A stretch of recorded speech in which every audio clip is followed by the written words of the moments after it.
उपमुख्यमंत्री अजित पवार महायुतीमध्ये नाराज आहेत का अशी राजकीय वर्तुळामध्ये चर्चा आहे। कारण केंद्रीय गृहमंत्री अमित शहांच्या मुंबई दौऱ्यामध्ये अजित पवार कुठंच दिसले नाहीत।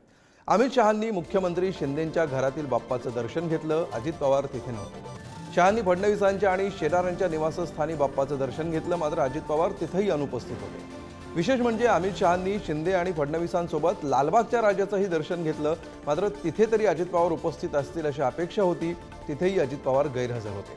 अमित शहांचा दौरा संपताना मुंबई विमानतळावर महायुतीच्या नेत्यांची बैठक झाली। या बैठकीला अजित पवार उपस्थित राहिले, मात्र इतर ठिकाणी अजितदादांनी अमित शहांपासून अंतर राखलं। त्यामुळे अजित पवार जाणून बुजून अमित शहांच्या दौऱ्यापासून दूर राहिले की महायुतीनंच अजित पवारांना दूर राहायला सांगितलं, असे तर्कवितर्क सध्या राजकीय वर्तुळात लढवले जात आहेत।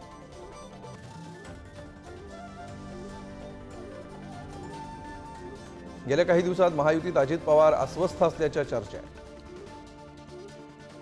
भाजप आणि सेनेच्या नेत्यांकडून होणाऱ्या टीका टिप्पणीनं ते नाराज असल्याचंही कळतंय। शरद पवारांकडे पक्षातून जाणाऱ्या नेत्यांची डोकेदुखी सध्या त्यांच्या समोर आहे। तानाजी सावंतांच्या उलटीच्या वक्तव्यानं पक्षात तीव्र असंतोष आहे। लाडकी बहीण श्रेयवादात देखील दादांना डावललं गेल्याची भावना आहे।